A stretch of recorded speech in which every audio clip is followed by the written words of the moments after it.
song. Hi.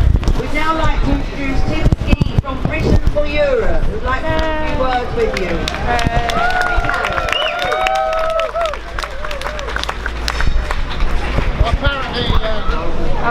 Apparently this is the loudspeaker to use. Alright, it doesn't work properly. Alright, use this one. Got that one now? Yay! Right, the good news is I'm not going to sing.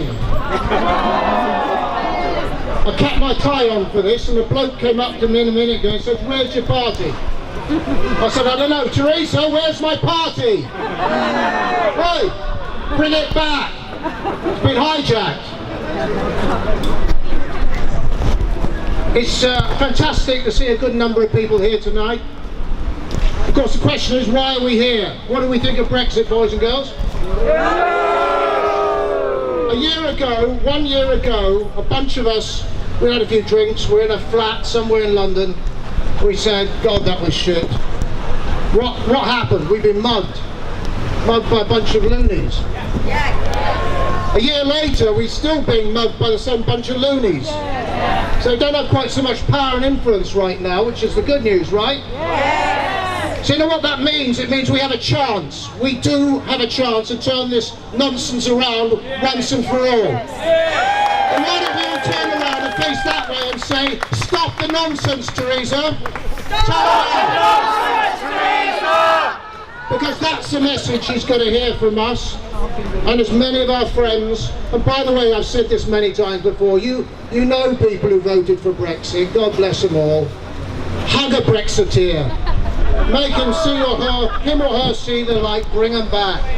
By now they must be beginning to have just a little bit of doubt. It only takes an interview with Boris Johnson on the radio. If that isn't enough, I don't know what is. What do we think of Boris Johnson? God, you're a polite lot tonight, aren't you?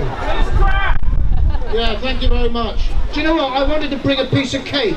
I was going to bring a piece of cake tonight, except I ate it on the way across. I discovered what he clearly doesn't know is I don't have the bloody cake anymore because I ate it.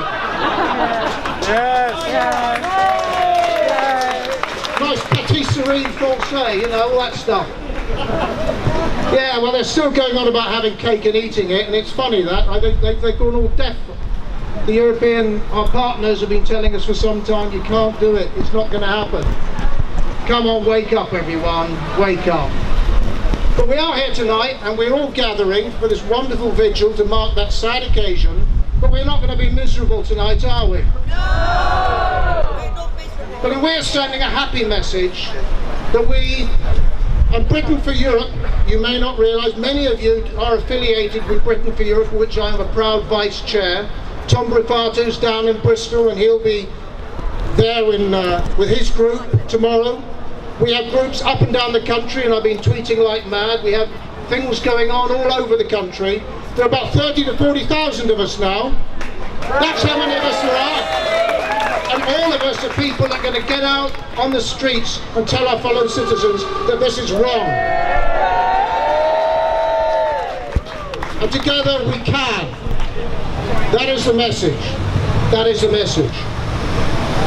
Now I have a few thoughts. I mean, it has to be a little bit serious, but it does worry me when the Danish finance minister said, I'm not going to do my Danish accent. Any Danes here who want to try one? Or maybe. I have to say honestly, it is not entirely clear what the strategy is that's being followed. Pretty deep stuff this, isn't it? We said it in an interview. So we're in a very difficult situation. Well, hang on, the Danes are or we are? I think we are. We have a government that really doesn't know what they're doing because they don't know why they're doing it. And there lies the problem. I'm not a very intelligent man maybe, but I've been waiting for a whole year for someone to tell me why we're doing this, and I'm still none the wiser. Any of you? Can anyone tell me why we're doing this? Where's the benefit? Who's going to pay the bill? I don't know. And there lies the rub. Now before you give me a boo, yes, I did spend most of my career working in the city, All right, get it over with, get out your system. But you know what, even as a city person, I stand here today thinking, you know, it's not doing one of our key industries any good at all. Already people are packing their bags and they're going to be moving to Frankfurt, they're going to be moving elsewhere. One of our top industries that pays a damn big proportion of tax in this country, and they're going to have to move some of them. This is ridiculous. This is ridiculous. What are we doing, and what are we going to replace it with? What are we going to replace other industries with when we stop many of our fellow hard-working citizens from across the European Union coming to join us and work here? And many of you are here tonight. You know what? Hug a fellow European citizen. Go on, that's what I recommend you do right now. Go on, give each other a hug. Give each other a hug. So Theresa May presides over a coalition of chaos, a lack of control. We are not alone. The lack of control risks turning what was always a national act of self-harm into a full-blown disaster. In the face of this, Britain4Europe stands resolute in our determination to oppose Brexit in all its forms. We oppose Brexit. We always have, and we have been consistent for the past year. No Brexit, period.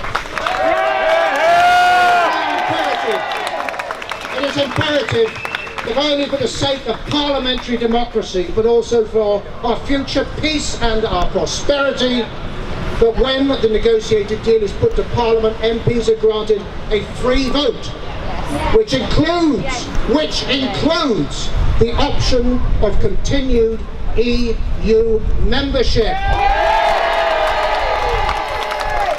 So my final word before I sign off and hand this mic to somebody else or someone else tries to sing, we call on people to join the 30 to 40,000 of us at Britain4Europe to be a part of the change that our country deserves. Brexit must be stopped. By working together, we can hold this government to account. Let's do it.